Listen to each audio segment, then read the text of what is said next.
El sistema monetario no está diseñado para que el dólar se fortalezca. Conforme lo haga, solo va a arruinar la economía mundial. Es el tipo con el plan, el hombre con el plan, Brent Johnson, y creo que tiene la visión más clara del futuro. Así que quiero que prestéis atención. No me importa en qué parte del mundo viváis, ya que creo que Brent tiene una visión lo más acertada posible del futuro. Esencialmente, lo que creo que ha sucedido en los últimos 10 años y lo que creo que va a suceder en los próximos años es que el mundo, después de la crisis financiera, y más concretamente los bancos centrales, se reunieron y se dedicaron a imprimir toda esta liquidez. Esto duró 6 o 7 años, puede que 5 o 6 años.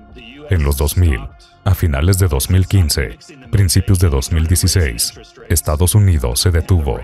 Como he dicho, dejó de mezclar el batido y empezó a subir las tasas de interés.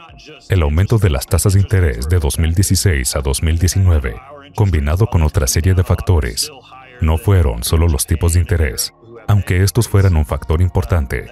El hecho es que nuestros tipos de interés, aunque han bajado mucho, siguen siendo más altos que en, por ejemplo, Japón o Europa, los cuales tienen tipos negativos. Esto, junto con otros factores, como tener el sistema de moneda de Reserva Federal, el sistema de pago en dólares, el mayor ejército, los mercados de capitales más profundos, actúa como la paja, que absorbe toda la liquidez que el mundo está imprimiendo. Al final del día, ya sea que te guste o que odies al dólar, o que pienses que es una buena moneda o una moneda horrible, el hecho es que es la moneda por la que el mundo se rige. E incluso si odias el dólar, viviendo en Argentina, Turquía, China, Brasil o Francia, todavía necesitas dólares para operar en el escenario mundial en este momento. Creo que hay mucha gente a la que le gustaría cambiar eso, pero por ahora no lo han hecho. Así es. Realmente creo que los esfuerzos que han hecho para hacerlo han sido pocos y han llegado tarde. Esto es, más o menos, lo que ha establecido toda esta teoría del dólar milkshake. Si están imprimiendo tantos dólares, ¿por qué el oro no adquiere? Me refiero, ¿por qué la gente no se decanta por el oro? Creo que es la pregunta que te estás haciendo. Es la pregunta que yo me estoy haciendo, y es lo que la mayoría de los bichos del oro también se preguntan. Si hay tantos dólares fiduciarios o falsos, yo los llamo dólares falsos, ¿por qué el oro no se dispara? ¿Cierto? Repito, este tipo de pensamiento depende de dónde estés y en qué moneda te denomines, ¿verdad? El oro en pesos argentinos se ve muy bien en este momento. El oro en lira turca también se ve muy bien. Realmente en casi todas las monedas que no son el dólar, el oro está en su máximo histórico. También se está acercando bastante a su máximo histórico en el dólar, aunque todavía esté a un par de cientos de distancia.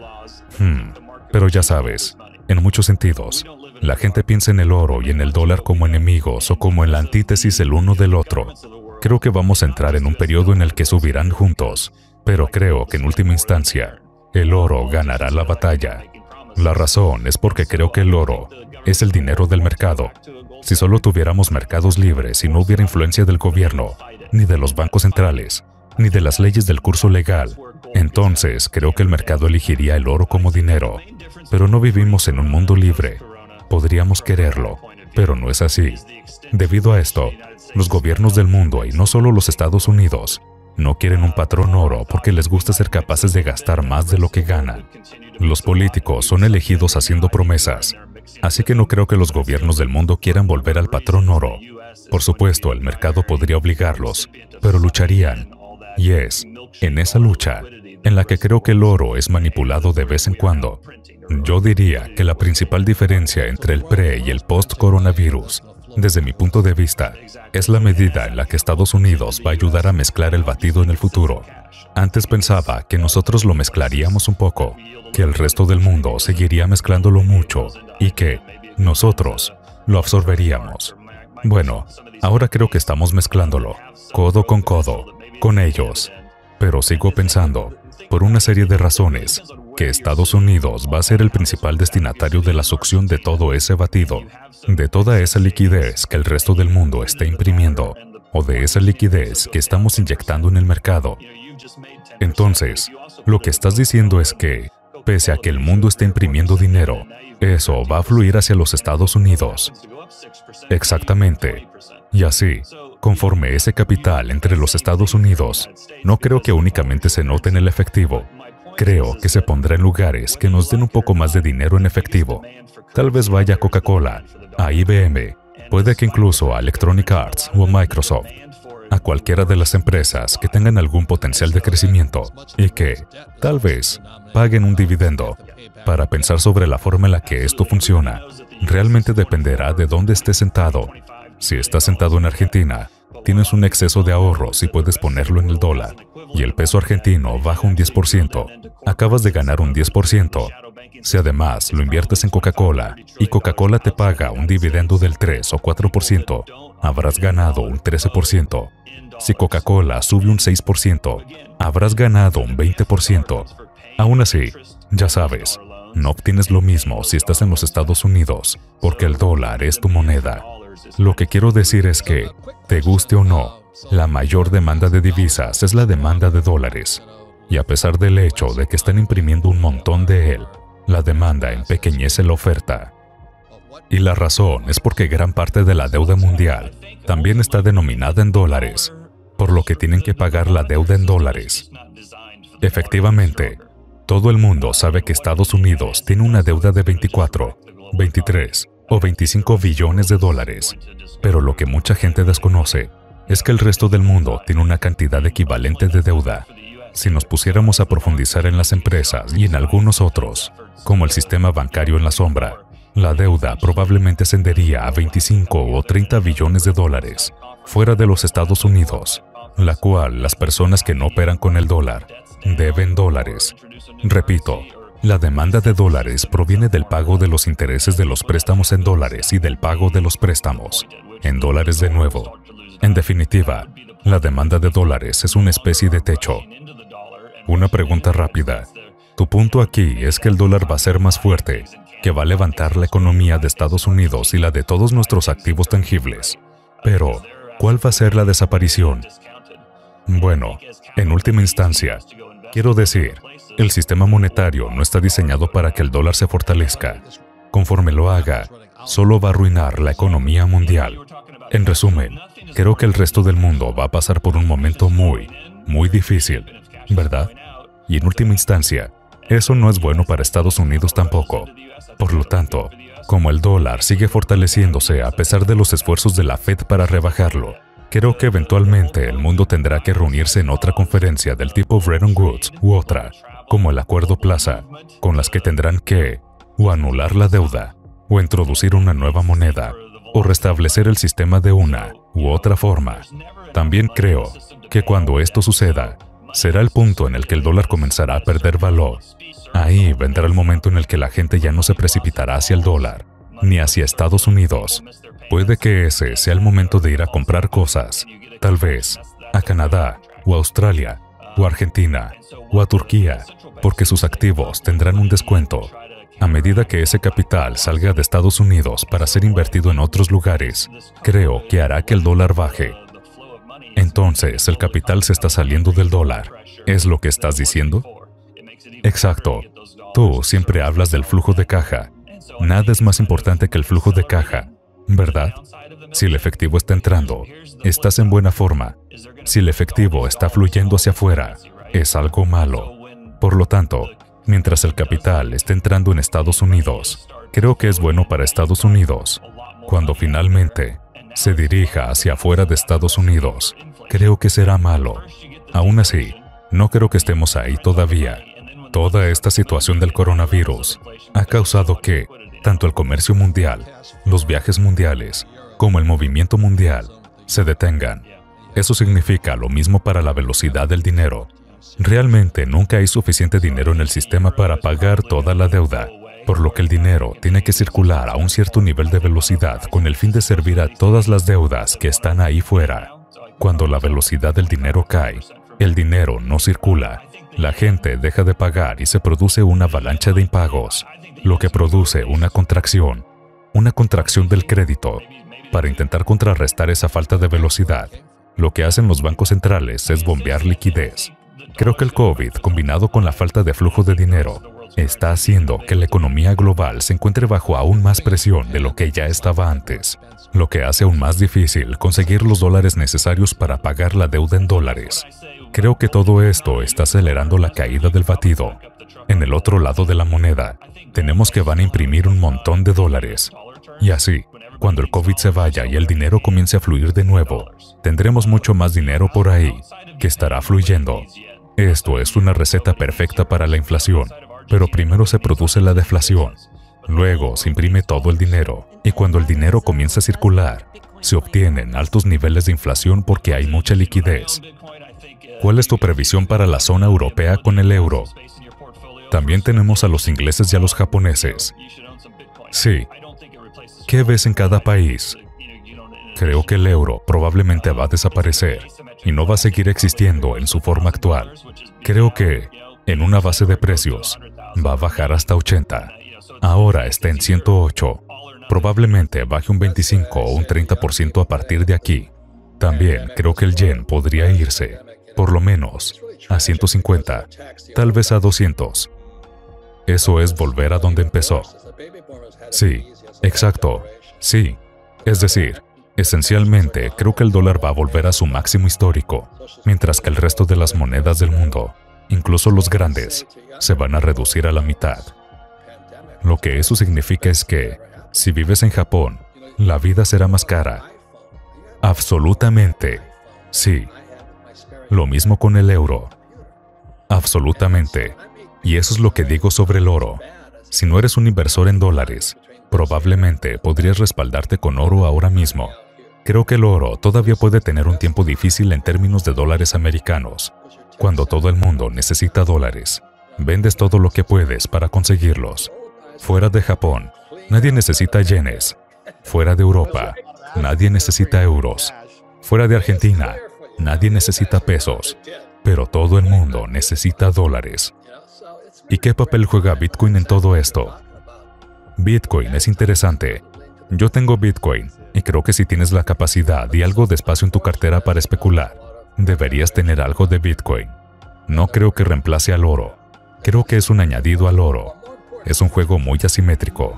Puede variar entre los $1,000, lo que sucede el 80% del tiempo, y los 100,000 o el millón.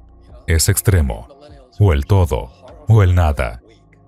Por eso les digo a los jóvenes de hoy que miren esta pandemia del coronavirus. Es realmente trágico porque ataca a los mayores, pero es aún peor para los baby boomers, los cuales lo han tenido más fácil que todas las generaciones anteriores. Pero ahora, su pensión ha desaparecido, su 401k ha desaparecido, la seguridad social está rota, Medicare está roto.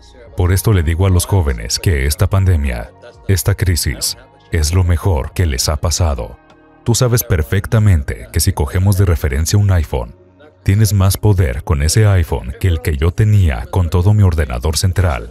Entonces, cuando me encuentro con gente que dice, «Oh, la economía está fatal», respondo, «La economía la tienes entre oreja y oreja. Ya sabes, la economía está aquí. Además, este es el mejor momento para tu generación al ser expertos en tecnología. Yo no soy un experto tecnológico. Es decir, esto fue hecho para vosotros. Los viejos como yo están siendo limpiados por la pandemia. A menos de que tengas un montón de activos que te estén dando dinero en efectivo. El camino está despejado para ti. Los viejos se han ido. Están muertos. ¿Qué vas a hacer al respecto? Realmente es un gran momento. Pero, exactamente como ya hemos comentado, los malos tiempos dirigen hacia tiempos mejores. Eso es. Sí. Sí puedes verlo. Pero, desafortunadamente, algunos o muchos de tu generación, y más jóvenes, nunca se recuperarán. Pero lo más importante, ¿quiénes son tus maestros? ¿A quién estás escuchando? Y esto es, en definitiva, lo que sigo diciéndole a los jóvenes. Los millennials son una panda de blandos.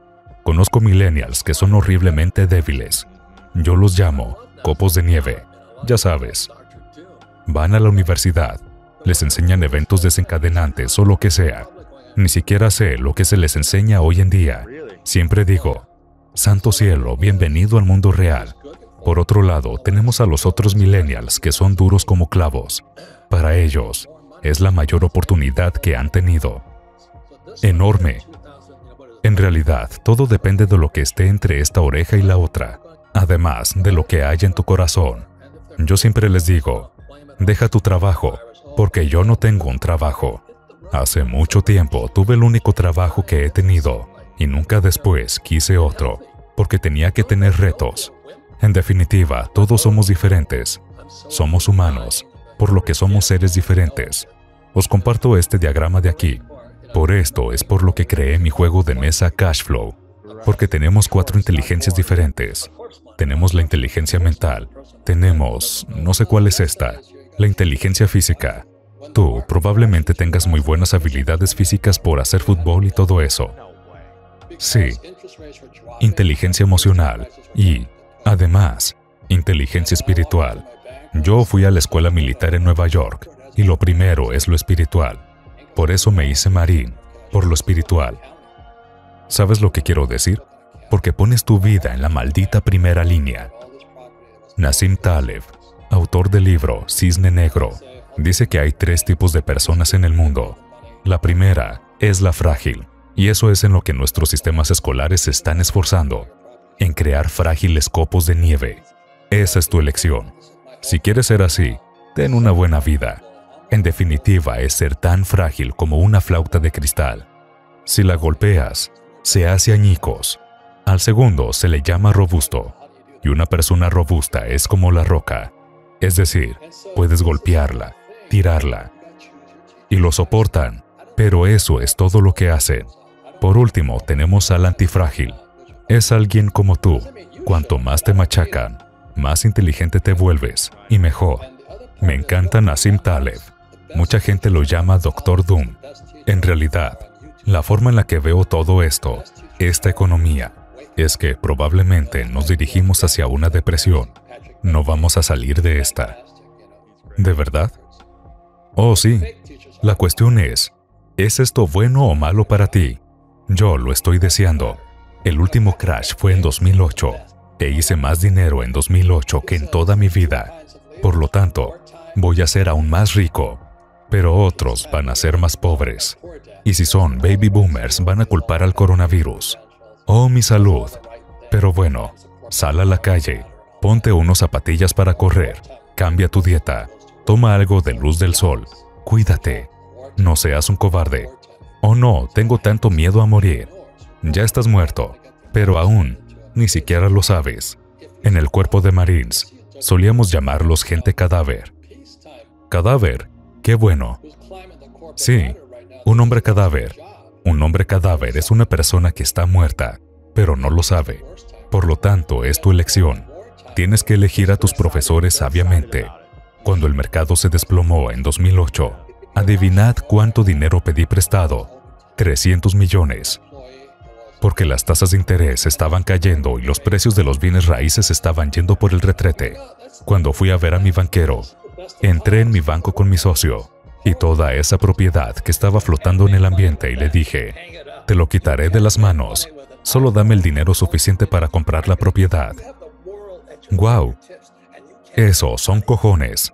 Dame el dinero y te compraré tus propiedades. ¡Qué locura! Eso es a lo que me dedico. Actualmente tengo una deuda de aproximadamente 700 o 1000 millones de dólares. ¿Sabes por qué? Porque no pago impuestos. Cuanta más deuda tengo, menos impuestos pago.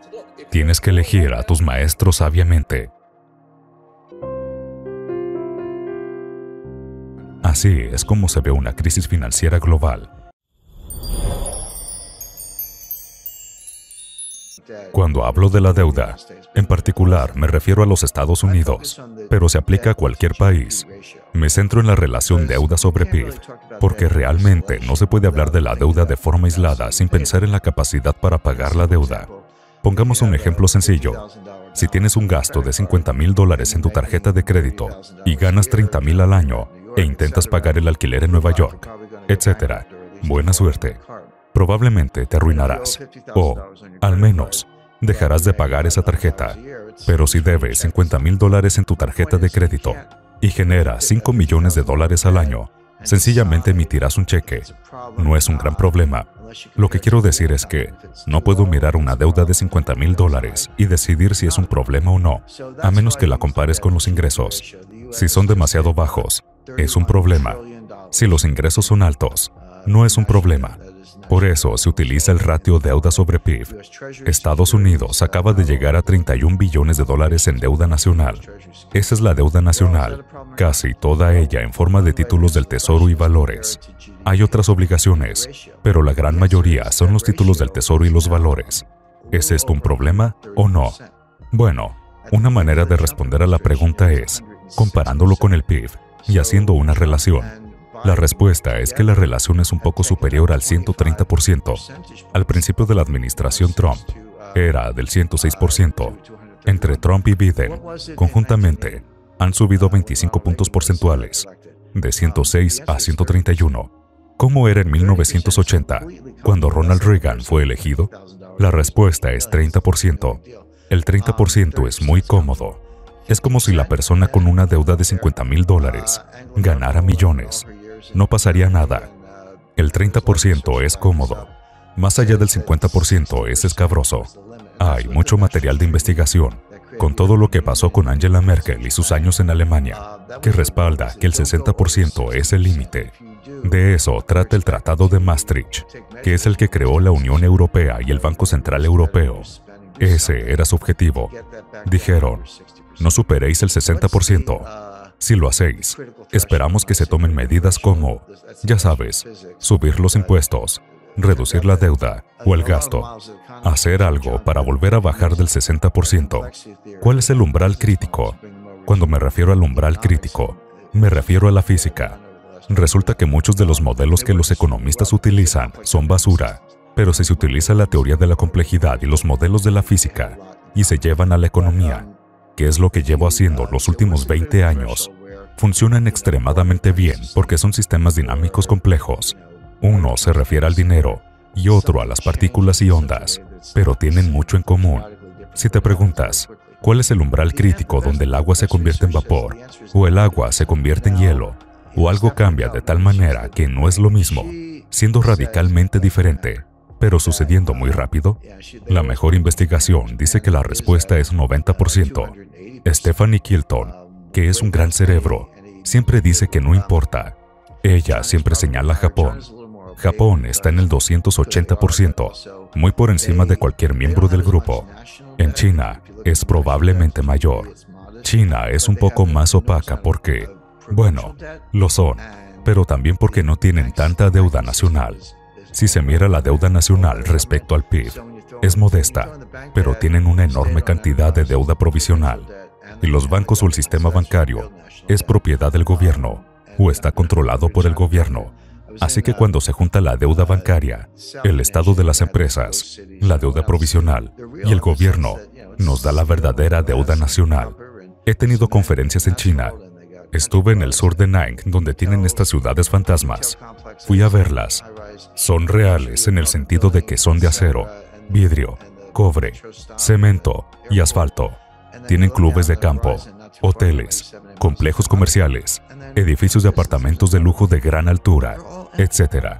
Paradas de metro y aeropuerto. Luego miras hacia el horizonte, no muy lejos, como a 7 o tal vez 8 millas, y hay otra. En la distancia, hay otra. Todas están vacías. Puedes crear 20,000 empleos durante 2 años si haces algo así, o incluso 3 años, o más, pero todo ese dinero se desperdicia. Eso te dice mucho sobre China. Lo más importante es que todo fue financiado con deuda, lo que no hay que olvidar. Stephanie Kelton dice, que no importa por qué estás pidiendo prestado en tu propia moneda. Si eres argentino, y estás pidiendo prestados dólares e imprimes pesos, ¿cómo vas a devolver los dólares a menos que tengas enormes superávits comerciales, los cuales no tienen? Sencillamente, incumplen. Argentina es un moroso en serie y todo el mundo lo espera. Si pides prestado en dólares e imprimes dólares, ¿qué es lo que hace Estados Unidos? Entonces, ¿cuál es el problema? Imprime más dólares y devuelve el dinero. Bueno, eso es cierto. Si imprimes dólares, no hay razón para no poder pagar la deuda en dólares, porque en realidad puedes imprimir el dinero y comprar los bonos. Pero eso no significa que no pase nada malo. ¿Qué pasa con la inflación o con la hiperinflación? ¿Qué pasa con el tipo de cambio? El tipo de cambio puede colapsar. Los teóricos monetarios modernos muestran muy poca comprensión de los aspectos internacionales. Tratan a los Estados Unidos como una economía cerrada, que no lo es. Es decir, si se tratara de una economía cerrada y no tuviéramos que preocuparnos por los déficits comerciales, los superávits comerciales, los flujos de capital, los tipos de cambio, el crédito exterior, China poseyendo $1 billón de valores del Tesoro de Estados Unidos, ¿qué es lo que hace? Si no tuviéramos que preocuparnos por nada de eso, creo que probablemente seguirían equivocados, pero tendrían mejores argumentos. Dicen, en realidad no necesitamos un mercado de bonos. El mercado de bonos de Estados Unidos. Solo tenemos un mercado de bonos como un favor hacia los inversores, ya que esto les da un lugar para poner su dinero. Dicen, cuando haya inflación, subid los impuestos. Pero luego, por cierto, también dicen que no se necesita un sistema fiscal porque si se puede imprimir el dinero, ¿por qué hay que recaudar impuestos? Y la respuesta es, recaudamos impuestos para redistribuir los ingresos. Al menos son honestos. Realmente es una especie de modelo socialista, pero son honestos al respecto. Si le preguntas al típico miembro del Congreso, ¿puedes definir la teoría monetaria moderna? Te mirará como si nunca hubiera oído hablar de ella, o como si ciertamente no supiera lo que significa. Pero están actuando de acuerdo con la teoría monetaria moderna. Si lo saben o no, no importa. Es el comportamiento real del Congreso. Y de nuevo, volvamos al COVID, al 2020, porque estamos hablando de la relación deuda sobre PIB. Por aquel entonces, Trump aprobó un paquete de alivio de $2 billones. De ahí salió el plan de protección de cheques de pago, que fue de 800,000 millones y todo el mundo obtuvo un cheque de $1,200, etcétera, etcétera. Posteriormente, a final de diciembre, hacia el final de la administración de Trump, hicieron casi otro $1 billón. Ahí es cuando todo el mundo recibió los cheques de $600 y hasta algunos de $1,800. Independientemente, esos cheques son dinero de helicóptero. Lo que hace la Fed es una tontería. Pero, si hablamos de política fiscal y no de política monetaria, y estás repartiendo cheques, que es dinero helicóptero, y les das crédito a Larry Summers cuando dice que va a haber inflación por ello. Bueno, Biden llegó a la oficina en enero de 2021, y para no ser superado, hizo su propio paquete de alivio COVID. Fueron otros $2 billones. Ahí fue cuando todos recibimos los cheques de $1,400. Sin más, los repartieron. Posteriormente, más tarde en ese año, no lo tengo claro, pero creo que fue a finales de 2021 o principios de 2022, hicieron el paquete de infraestructura de $1 billón. Por último, y para rematar, lo que hizo recientemente fue el poco menos de $1 billón para el nuevo Acuerdo Verde. Yo lo llamo la nueva estafa verde. Y así, el déficit presupuestario de referencia, antes de todo lo que acabo de describir, el déficit presupuestario de referencia estaba en alrededor de $1 billón al año. Coge $1 billón para 2020, 2021 y, ¿por qué no?, 2022. Suma $2 billones para el primer paquete de Trump, $1 billón para el segundo, $2 billones para el primer paquete de Biden, $1 billón para la nueva estafa verde y creo que $1 billón para infraestructuras. Eso hace $7 billones. Además de los $2 billones de déficit presupuestario base, tenemos $9 billones apilados encima de lo que era, en aquel momento, una deuda nacional de 21 billones. Así es como llegamos a 30 billones. Así es como el ratio pasó de 106 a 131. Estos números son alucinantes. Y la TMM dice que no importa, pero sí importa, y se muestra de la manera que he descrito antes. y es que frena el crecimiento. No se consigue crecimiento. En el mejor de los casos para Estados Unidos, nos vamos a un crecimiento muy lento, el mismo que vimos entre 2009 y 2019. En el peor de los casos, añade una recesión a la que nos dirigimos, y Estados Unidos estará en dificultades fiscales. Sin duda, cada crisis es más peligrosa que la anterior. Entonces, 1998, 2008, vamos a llegar a un punto, puede que más pronto que tarde, en donde la crisis será, en realidad, más grande que la Fed, más grande que la capacidad de la Fed para detenerla. Estamos incómodamente cerca. Es imposible saber exactamente qué tan cerca estamos, porque en un sistema dinámico complejo se pueden hacer muy buenas predicciones sobre la magnitud de la crisis, pero es muy difícil conseguir el momento exacto. Verdaderamente puedo decir que empezamos a estar incómodos. Ya hemos pasado por esto 2 veces en los últimos años. En 1998 estuvimos a punto de cerrar todos los mercados del mundo. Fue bastante largo y comenzó con el impago ruso. El 17 de agosto de 1998, Rusia dejó de pagar su deuda externa y el rublo se devaluó enormemente. Esto dio comienzo a una crisis de liquidez global que dio la vuelta al mundo y terminó en mi regazo, en Long Term Capital Management, donde teníamos 1.4 billones de dólares en derivados. Todo el mundo dijo, con el capital a largo plazo, habéis perdido mucho dinero en Rusia. Y lo hicimos. Perdimos, tal vez, 100 millones de dólares en Rusia, pero perdimos cerca de 4.000 millones en todo lo demás. Porque en una crisis de liquidez, la gente lo vende todo. No es una cuestión de, ¿tienes bonos rusos? No, lo venden todo. Los diferenciales se amplían. No hay suficientes garantías. Las llamadas de margen. La gente se queda fuera de sus posiciones. Así es como se ve una crisis financiera global. Lo solventamos con una inyección de 4 billones de efectivo, patrocinado por la Reserva Federal, y con 2 cortes. Uno de emergencia hecho por Greenspan. Así es como lo superamos. Pero estuvimos a pocas horas de cerrar todos los mercados del mundo. Lo mismo pasó en 2008. Todos nos acordamos de que el 15 de septiembre de 2008 pasó lo de Lehman Brothers. La gente no es consciente de que Morgan Stanley estuvo a días de la quiebra. Goldman Sachs estuvo a días de fracasar. Incluso John Mack lo dijo en aquel momento. Lehman estaba pidiendo ayuda a gritos. Él dijo, lo siento, tengo suficiente en mi plato, pero estamos preocupados por Morgan Stanley en este momento. Posteriormente, fue cuando la Fed entró. Hay que pensar en ello como en fichas de dominó que se están cayendo. Todas las fichas de dominó se están cayendo y van a seguir haciéndolo a menos de que dejes caer el muro. Y ese muro era la Fed. Mi preocupación es esta. Cada rescate es más grande que el anterior.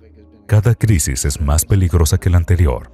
Y el ejemplo es 1998 y 2008.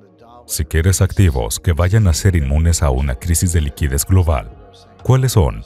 Tierra, bienes raíces, oro, plata, arte. El Andy Warhol de Marilyn Monroe está, en lo que estiman, 200 millones de dólares.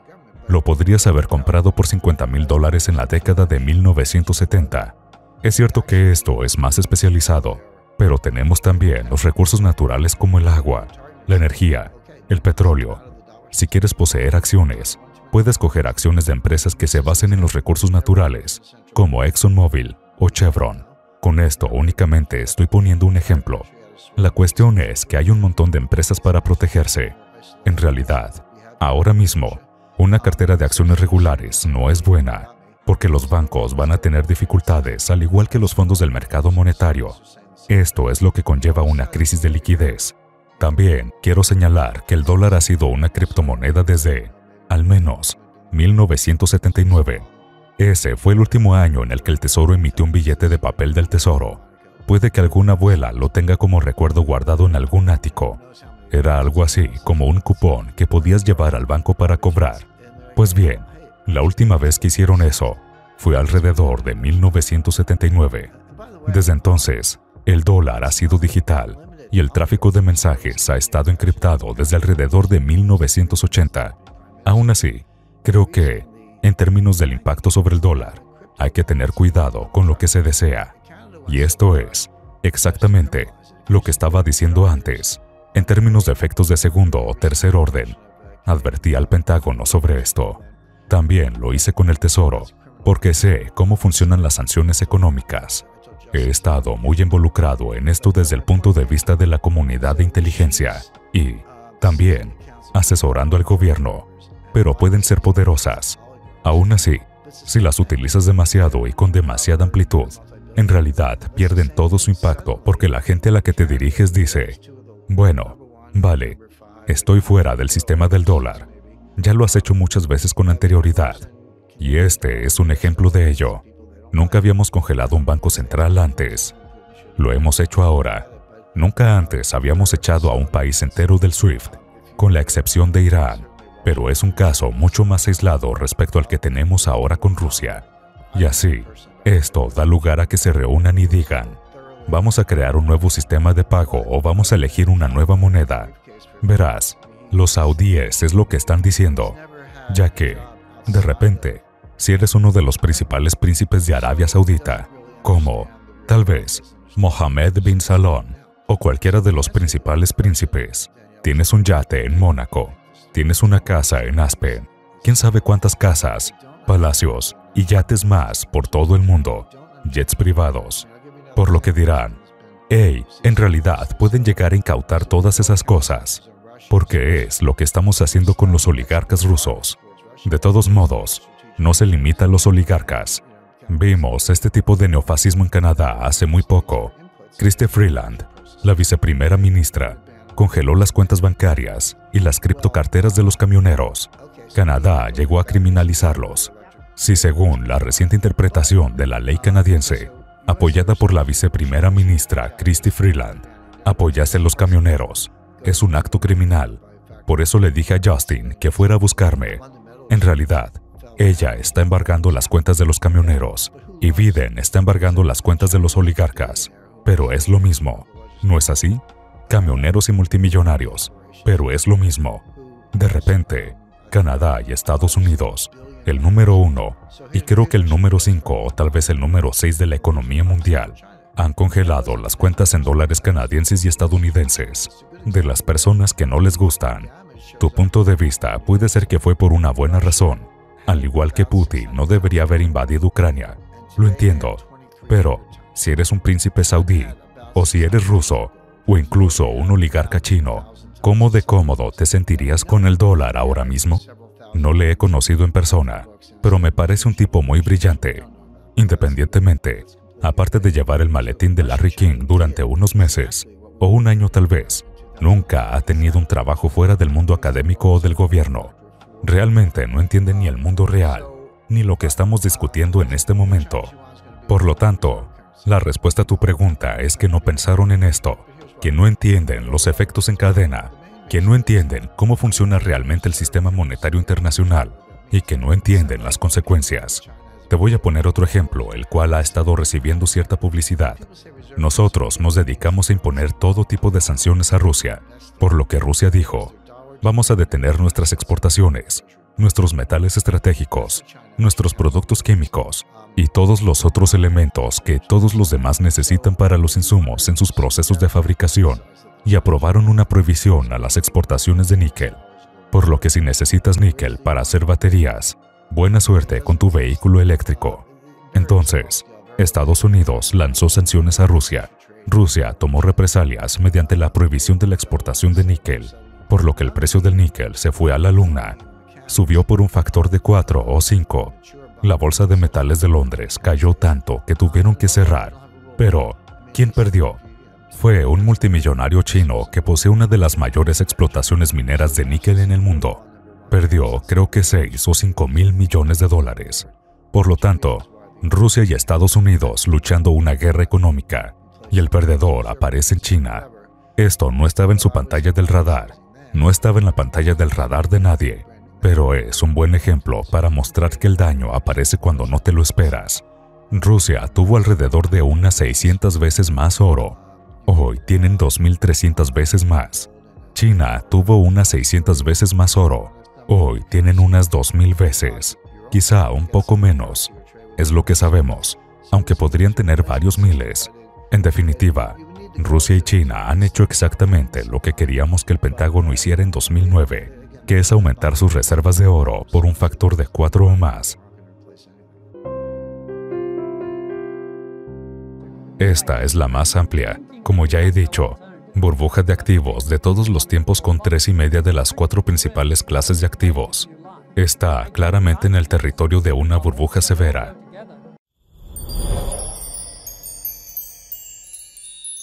Lo que me preocupa son los argumentos a largo plazo para la inflación, que son: 1. Nos estamos quedando sin gente.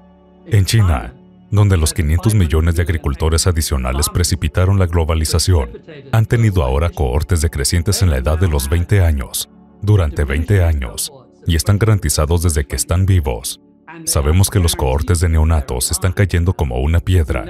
Sencillamente van a tener una escasez de mano de obra, al igual que el mundo desarrollado en conjunto. No es un bloque trivial, el mundo desarrollado más China. Todos ellos serán exprimidos por la mano de obra. Después de la peste bubónica, tuvieron un periodo de luna de miel de 100 años, en el que los salarios subieron mucho, lo que no volvió a suceder durante varios cientos de años, hasta la revolución industrial. Estamos entrando en un periodo en el que la mano de obra simplemente escasea, lo que me parece inflacionista. Al mismo tiempo, tenemos una escasez que está empezando a darse en los recursos. Además, mantenemos un inusual índice original, el GMO, el cual recoge 36 productos básicos, a partes igualmente ponderadas. El commodity más importante, por lo que no está dominado por el petróleo, mostró un patrón decreciente durante 102 años, desde 1900 hasta 2002.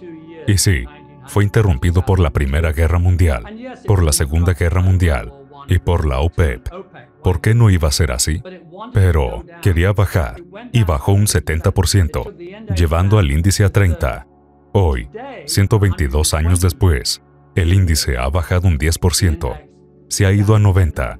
La media de los productos básicos ha pasado, en los últimos 20 años, de 30 a 90. Se ha triplicado.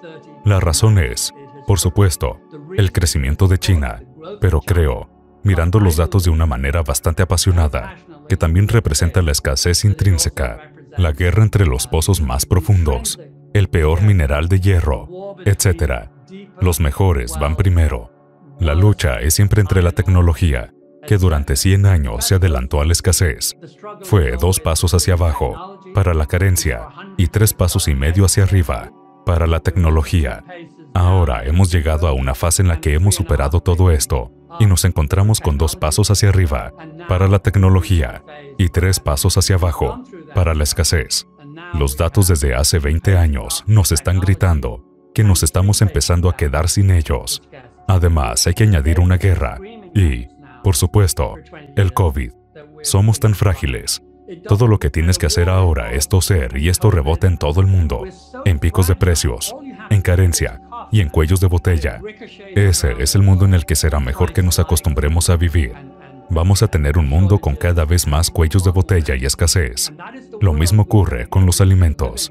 El índice de precio alimentario UN está más alto hoy que en cualquier otro momento de su historia de los últimos 50 años, desde que comenzó. ¿De acuerdo? Entonces, tienes presión sobre los precios de las materias primas, los metales, los alimentos. Tienes presión sobre los precios a largo plazo de la mano de obra. Esto, sin duda, se siente como una nueva era, en el que la inflación será parte de la música de fondo, al igual que lo fue en el siglo XX y quizás más. Los riesgos de que se rompa una burbuja de deuda y los riesgos de que se rompa una burbuja de renta variable simplemente no se han tenido en cuenta por nuestra Reserva Federal desde Paul Volcker. Son increíblemente ingenuos. No tienen ni idea. Ni siquiera están interesados en la idea. Tenemos a Bernanke diciendo: "Oh, el mercado de la vivienda de Estados Unidos nunca ha disminuido". Esto sencillamente refleja una fuerte economía de Estados Unidos. O a Alan Greenspan alentando, etcétera, etcétera. Hasta hoy no se han dado cuenta de que están jugando con fuego. Mi segundo punto. Los altos niveles de deuda son muy a menudo demasiado peligrosos y en general deben ser desalentados activamente. Esa debe ser una de las responsabilidades de la alta dirección, incluyendo la Fed, etc. Permitidme daros un ejemplo. ¿Por qué me gustan los tipos bajos? Porque fomentan el endeudamiento. ¿Por qué gusta más deuda? Porque fomenta el crecimiento. Esa es la idea. Permitidme daros la prueba estadística definitiva de ello. Empezamos en 1985 y hemos estado incrementando modestamente el ratio deuda-PIB, toda la deuda junta, solo subiendo ligeramente debido a la tecnología. Con tecnología me refiero a la introducción de instrumentos financieros cada vez más sofisticados. Aún así, no subió dramáticamente. Posteriormente, en el 85, hizo un picado y a un ángulo de 45 grados y se salió de los mapas. Pasó de alrededor de 1.1 veces el PIB a más de 3. En esa pequeña ventana de 35 años, triplicamos el ratio deuda-PIB. Es buen cacho de tiempo. Es la economía más grande e importante del planeta. Una prueba bastante buena. Entonces, ¿qué pasa con el crecimiento? Se inflexiona hacia abajo y a partir del 85, crecemos más lentamente. Hay muchos otros factores en juego. Es un panorama complicado, pero hay poco espacio en esa ecuación para la idea de que más deuda crea más crecimiento. Los datos no lo demuestran. Se sostiene que es así, pero es una suposición, como la mayor parte de la economía moderna, que no está demostrada por los datos. Yo sugeriría que no hay ninguna prueba en absoluto de que el aumento de los niveles de deuda macro respecto al PIB tenga algo que ver con el crecimiento, aunque tiene todo que ver con un mayor riesgo, al menos de vez en cuando. Ray me hizo pensar, cuando estamos vendiendo nuestro portafolio de recursos, tenemos una maravillosa demostración que mira la correlación entre todos los principales sectores, servicios públicos, consumo, y así sucesivamente, los bienes de consumo. Solo hay uno donde, a medida que el periodo de tiempo se alarga, la correlación cae. Esto se da en los recursos. Los recursos disminuyen con tan buenos efectos que sobre la base de los últimos 80 años de datos, en cada periodo renovable de 10 años, la correlación de 10 años es negativa. Entonces, si crees en la inflación, sabes que a los recursos les suele ir muy bien. También sabes que en el largo plazo está correlacionado negativa, aunque modestamente, con el resto de la cartera, como estamos viendo actualmente. Cuando les va bien, suponen una carga para el resto de la economía, a los cuales les va mal. Por lo tanto, hay un caso muy potente aquí para una cartera de recursos. En cuanto a los recursos, solo una matización. La última vez que tuvimos una super burbuja en las materias primas, había nuevas y grandes mentes esperando entrar en funcionamiento, lo que lleva sucediendo desde la crisis de 2011, cuando China desaceleró su industrialización pesada y la tasa de crecimiento del mineral de hierro y del carbón cayó de 2 dígitos a 0. La curva estuvo plana durante 3 años consecutivos, rompiendo la espalda de la industria de los recursos. No han tenido ningún gasto en inversión. Se tarda entre 5 y 15 años en poner en marcha una mina. No lo han hecho. No hay grandes reservas de litio, cobalto, cobre, níquel, ni siquiera de hierro que vayan a entrar al partido esta vez, y todo el mundo lo sabe. Si nos fijamos en la necesidad de estos metales particularmente verdes, los metales ecológicos, no hay cómputo posible, no hay recursos de reserva, y esto se aplica a lo largo y ancho de los recursos. No ha habido ninguna inversión en un grado notable, ni en el gas ni en el petróleo, durante los últimos 10 años. Cuando llegamos a un periodo de pesimismo, el potencial desenredo, en términos de riqueza percibida, es mucho mayor esta vez de lo que había sido nunca antes. Creo que desde que dije que podríamos superar al rival de 1929 y 2000, hemos ido mucho más allá de eso. Hay ejemplos de locura a gran escala y de inversiones ridículas, etc., para los que simplemente no hay comparación en 1929, ni tampoco en el 2000. En el 2000 tuvimos Pet.com, lo que fue algo asombroso. Aún así, solo involucraba unas decenas de millones y unos pocos cientos de millones. Ahora tenemos cosas absurdas con miles de millones, y en algunos casos, decenas de miles de millones. Éramos la especulación más importante, creo, y no hay nada como esto a escala, ni ajustándonos a los dólares actuales. En 1929, hemos bajado un 80%, que es un descenso bastante temible, pero junto a nosotros, el nivel de los valores especulativos también bajó. El índice SPAC ha bajado más del 20%. El mercado es un mecanismo de autocorrección, pero es un poco raro por el tiempo que le lleva, ¿verdad? A veces se corrige con bastante rapidez, y a veces se corrige increíblemente lento. Ese es el problema.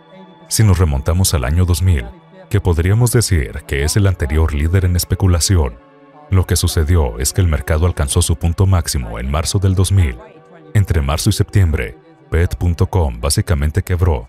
Las acciones de Internet bajaron, básicamente un 80%.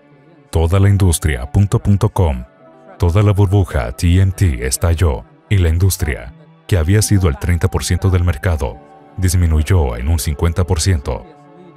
El S&P se mantuvo sin cambios.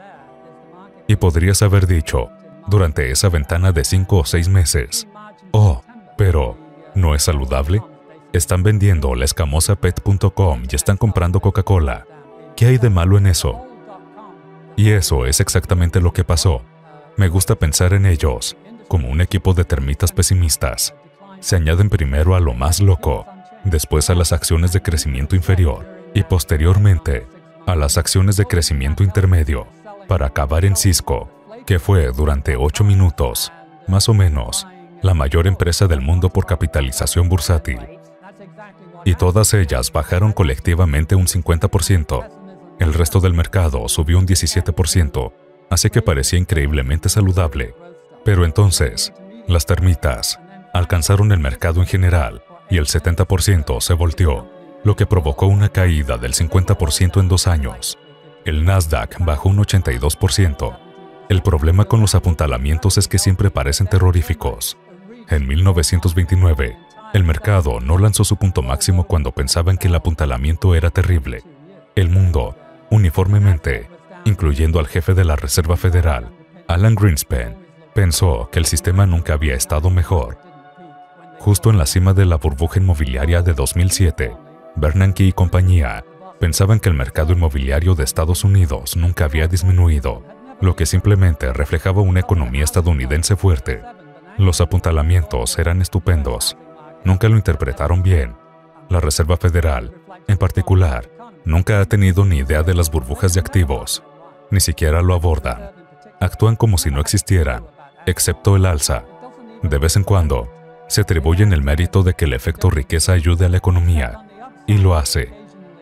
Cierto, hay un efecto de ingreso que ayuda mucho a la economía, y Greenspan, Bernanke y Yellen, todos ellos, aceptaron el crédito explícitamente para ayudar a la economía a largo plazo. Lo que nunca hicieron es considerar al débito por el lado inverso. El mercado reinvierte este mecanismo y eventualmente retorna a un precio justo. Cuando así lo hizo, en 2001 y 2002, tuvo un efecto terriblemente negativo en los ingresos. Cuando el mercado de la vivienda se derrumbó y se llevó con él al mercado de valores, causó un impacto con un doble efecto negativo en la economía. Por lo tanto, provocó un impacto mucho mayor en la economía de lo que había ocurrido en el 2000. Actualmente, realmente estamos jugando con fuego, porque esta vez, a diferencia de en el 2000, tenemos un mercado de bonos sobrevalorado. Jim Grant diría que es el más sobrevalorado de los últimos 4000 años. Tenemos, en mi opinión, y en la de muchos otros estudiantes de las burbujas, el mercado de renta variable estadounidense más sobrevalorado de la historia. Tenemos un mercado inmobiliario que hace 3 semanas alcanzó el mismo múltiplo del ingreso familiar medio que se dio en el 2006, en el pico de la burbuja inmobiliaria.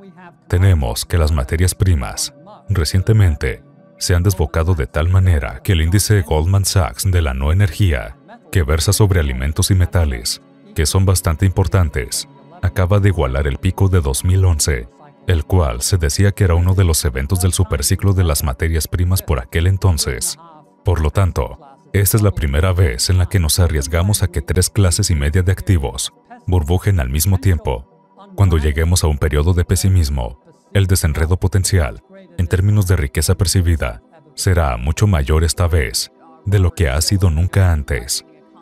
Citaste a Robert Shiller, Premio Nobel de Economía, sobre el hecho de que él dijera que, a pesar de que sus índices mostraban el mercado con unas valoraciones extremas, en realidad, cuando se mira en comparación con el mercado de bonos, que como ya añadiste, es muy caro, las acciones no parecen tan sobrevaloradas. ¿Cuál es tu respuesta a este tipo de argumentación? Creo que el argumento de la tasa de interés es una explicación de cómo llegamos ahí en términos de comportamiento. No es ni mucho menos una justificación.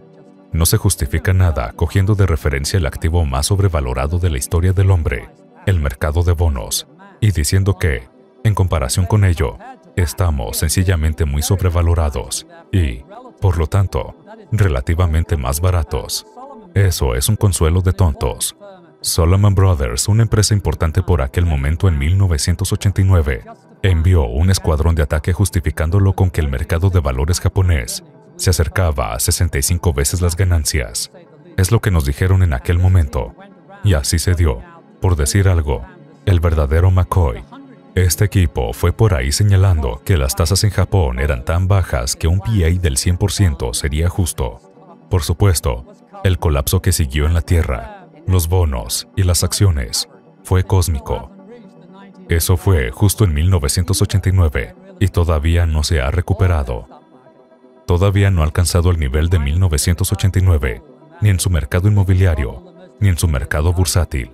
Lo que nos recuerda la regla cardial, y es que, cuanto mayor sea la burbuja, más ingeniosos son los argumentos, y cuanto mayor sea la burbuja, más prolongado y doloroso es el declive.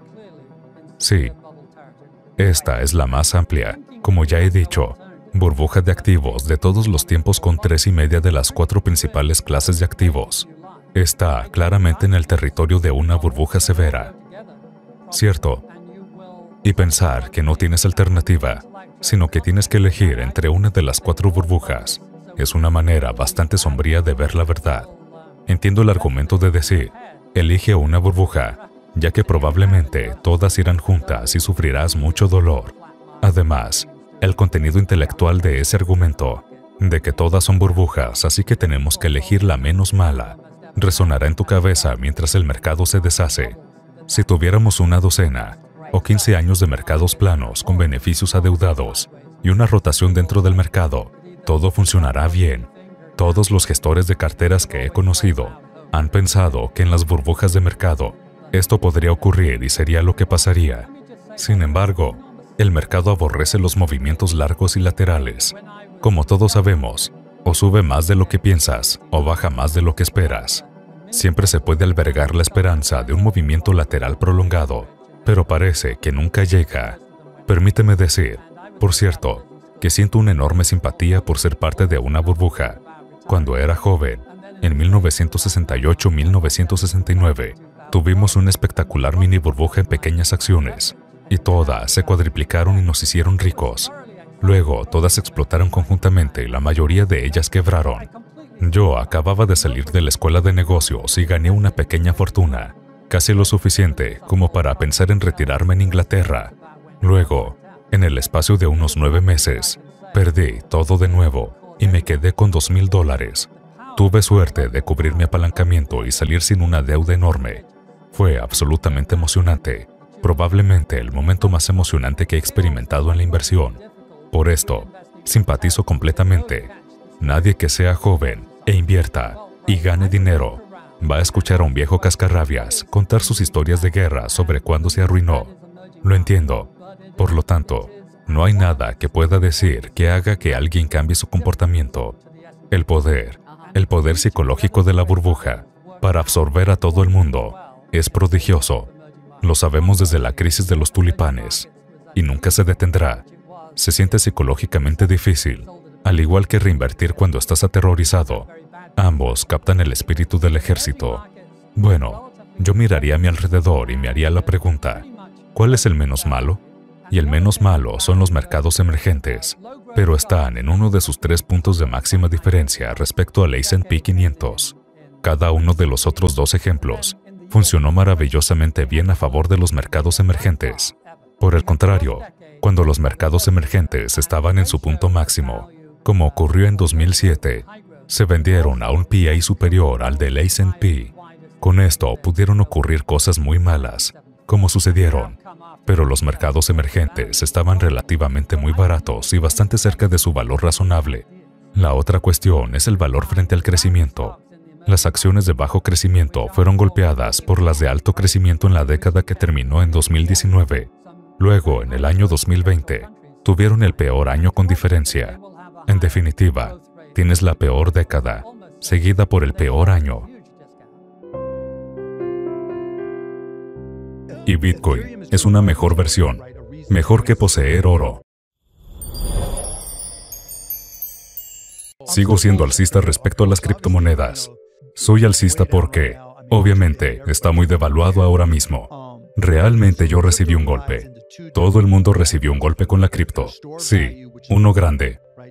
La criptografía se divide en dos categorías diferentes, por decirlo de alguna manera.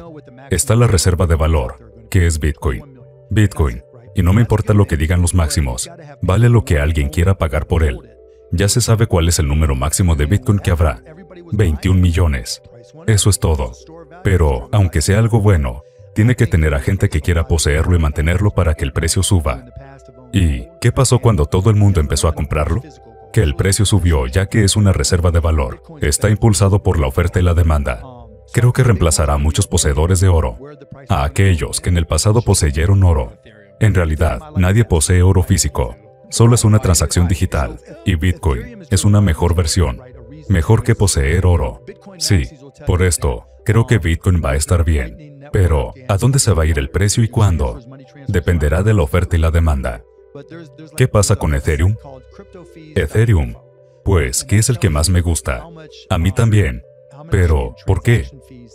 Porque Ethereum es impulsado por la utilidad, la razón para usarlo. Sin embargo, los máximos defensores de Bitcoin te dirán que está la red Lightning y que puedes hacer transferencias de dinero en todo el mundo. Y eso es cierto, lo es. Pero hay un sitio llamado cryptofees.info que te muestra los honorarios de transacción que se generan realmente en la red. Así puedes saber lo ocupada que está y si la gente está pagando las tasas de gas por la transacción.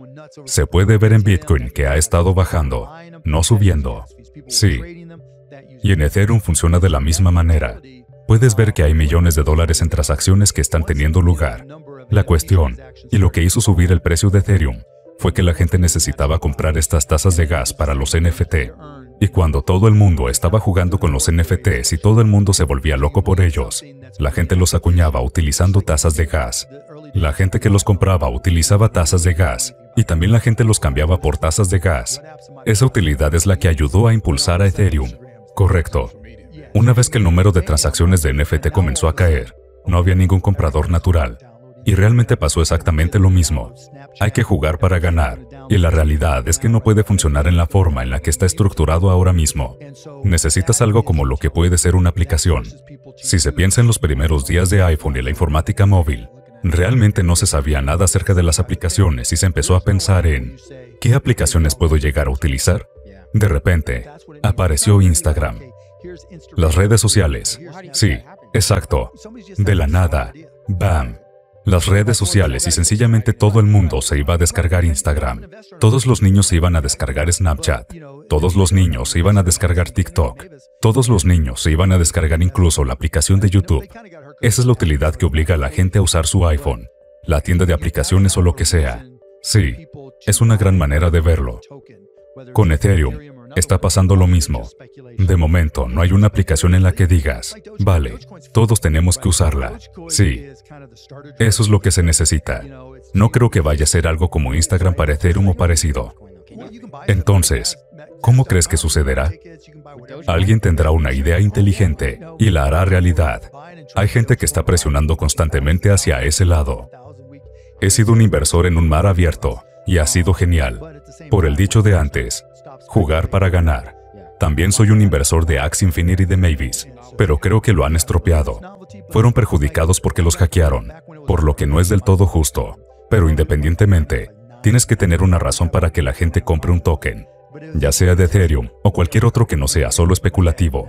Claro, porque cuando los especuladores se van, pasa como con Dogecoin. Dogecoin es divertida. Dogecoin es una especie de droga de inicio para las criptomonedas por ser barata y fácil. Realmente barata. Cierto. Se puede hacer cualquier cosa con Dogecoin. Exacto. Puedes comprar cosas. Puedes entrar en maps.com, y puedes comprar entradas. Puedes comprar prácticamente lo que sea. ¿Con Dogecoin? Por supuesto. Oh, vaya. Cuando la gente compraba y comerciaba mucho con Dogecoin, hacíamos miles de dólares a la semana. 10,000 a la semana por ahí y por allá. Por lo que para nosotros era dinero de verdad. Pero al mismo tiempo, una vez que la gente dejó de especular con ella, cuando la gente perdió un poco la onda. Y también la novedad. Sí, tiene que ver con la novedad. Pero mi hijo, cuando costaba menos de 1 centavo, mi hijo de 12 años, por aquel entonces tendría como 9, dijo, tenemos que comprar monedas de 1 centavo para hacer de Robin Hood. Era su manera de empezar. ¿Tu hijo? Sí. Se supone que no puede por ser menor de 18, pero le enredé y se gastó como $11 o así. ¿Siendo tan pequeño? Sí. Recientemente con el PC que tiene para la escuela, está minando Ethereum y está diciendo, no creo que Ethereum 2.0 vaya a suceder, por lo que voy a seguir como hasta ahora. No es un mago de la criptografía, pero sabe dónde está el dinero. Es algo tan loco que los niños actualmente estén creciendo normalizando la criptomoneda. Para nosotros es algo muy nuevo, pero para ellos es prácticamente todo lo que conocen. Esa información la obtuvo de ti o de dónde. Él me ve tratando de hacer dinero y ser un empresario, por lo que a él también le gusta ser emprendedor. Sin embargo, en la cripto en general, necesitas tener una razón para comprar un token. Si es solo por especulación, va a subir y a bajar. Probablemente desaparezca en algún momento, porque el 95% de las cadenas de bloques van a desaparecer. Simplemente no hay razón alguna para que existan. ¿Piensas lo mismo con Ethereum o Bitcoin? Creo que Ethereum y Bitcoin sobrevivirán. Lo que no sé es cuál será el precio y cuándo. Creo que, con Ethereum, los contratos inteligentes. La razón por la que me entusiasmé con Ethereum es que entré y dije, bueno, ¿qué es todo este rumor sobre los NFTs? Así que entré y compré un NFT. Mientras lo configuraba y me preparaba para acuñarlo, saltó un pequeño campo que decía, royalties. Porque cuando acuñas un NFT y estableces un porcentaje de regalía, ya sea del 5, 10, 20, el porcentaje que sea, y luego se revende, te pagan una regalía. No hay nada parecido en ninguno de los otros medios que te permita hacer eso. Vosotros ganáis dinero con la venta de productos. No sé si hacéis anuncios o lo que sea, pero conformáis una plataforma. Si quisierais vender vuestro podcast, podríais hacerlo, pero no hay manera de monetizarlo después de la primera venta.